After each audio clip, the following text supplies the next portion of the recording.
Hey, do you speak English? I suppose no. Si tu regardes cette vidéo, c'est que tu n'es pas un pro de l'anglais ou pas.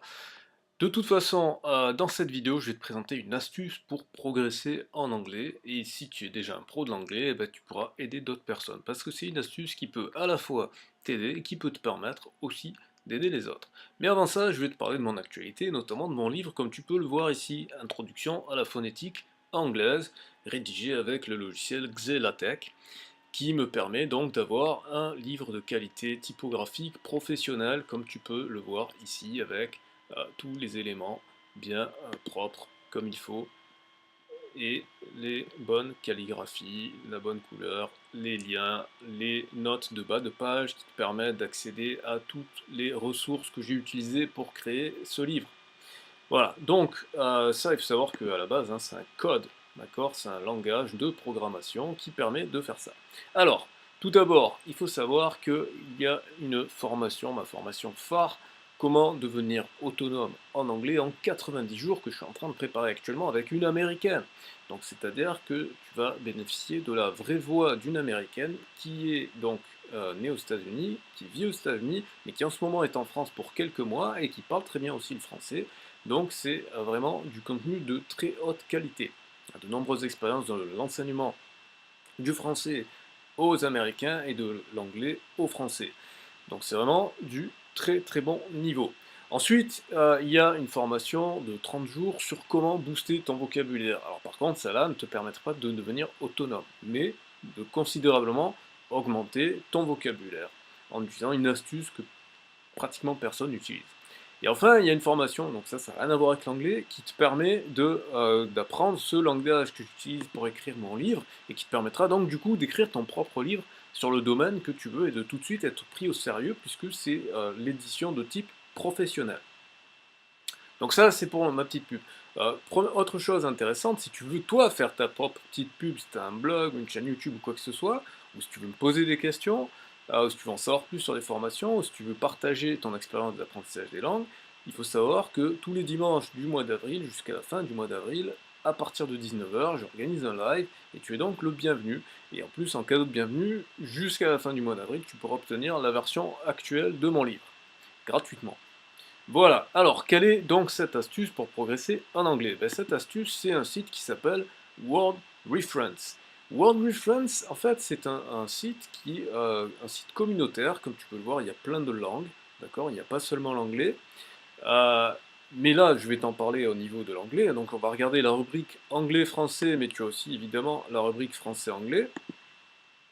Et par exemple, si je mets un mot, j'en sais rien, je prends un mot par exemple, je mets walk, d'accord? Je mets walk, comme ça. Bon, c'est un mot simple, mais tu vas avoir déjà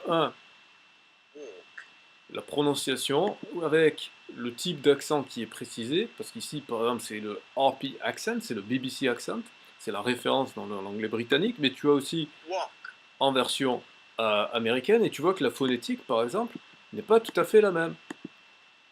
Euh, Ensuite, tu vas avoir l'option en accent irlandais, accent jamaïcain, accent écossais, etc., etc. Donc tu as plein d'accents comme ça. Et ce qu'il y a de très intéressant, c'est que tu vas avoir donc toujours un synonyme ou une expression équivalente, comme ici, walk, travel, on foot. Tu vas avoir la traduction, tu vas avoir un exemple en anglais traduit, et tu vas avoir différents sens pour ce mot, et différentes expressions possibles éventuellement. Et tu vois par exemple des formes composées, et dans certains cas, s'il peut y avoir par exemple du langage familier, il va être aussi précisé même quand c'est du slang, c'est-à-dire l'argot. Donc c'est vraiment très complet, et si jamais il y a un truc voilà, que tu trouves pas, tu peux poser la question parce que tu as des forums en fait. Tu as des forums ici, tu peux cliquer, tu as accès au forum, comme tu le vois ici, tu as l'application que tu peux avoir donc sur ton mobile, et donc qui dit forum dit que tu peux poser des questions, mais tu peux aussi répondre à des questions. Et donc c'est vraiment intéressant, et je m'en suis énormément servi pour mon livre, pour la phonétique notamment. Voilà, donc j'espère que cette astuce, eh ben, elle va t'aider à progresser en anglais, et comme tu le vois, ben, pas que en anglais en fait, parce que tu peux t'en servir pour plein d'autres langues. Tu peux aussi poser des questions dans les forums, et tu peux répondre à des questions dans les forums. Bref, tu vas pouvoir interagir avec une communauté de gens qui s'intéressent activement à l'apprentissage des langues. Donc j'espère que cette vidéo t'aura aidé. Donc si c'est le cas, pouce vers le haut. Abonne-toi pour être au courant de l'organisation des lives, savoir quand est-ce que je fais des lives, etc. Parce que là, sur le mois d'avril, je finis toutes les séquences de vidéos sur l'anglais. En fait, je vais finir cette séquence, hein, parce que là, on est à la 28e vidéo. Donc après, je vais passer à d'autres langues. Mais les formations en anglais continueront toujours, hein, donc tu pourras toujours y accéder. Et il y aura, comme je t'ai dit, les lives jusqu'à la fin du mois d'avril, où je parlerai de l'anglais, mais je parlerai aussi de mes autres projets linguistiques, parce que j'ai pas mal d'autres projets linguistiques, mais je te rassure, il y aura encore de l'anglais quand même sur le mois d'avril. En fait, il y aura toujours de l'anglais, parce que même quand je parle d'autres langues, je te renvoie à mon défi des 7 langues, j'utilise toujours le français et l'anglais.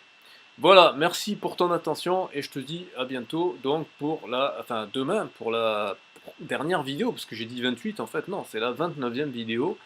Et d'ailleurs, si tu n'as pas vu la 28e, je t'invite à cliquer sur la bannière qui te permettra d'accéder à la 28e vidéo.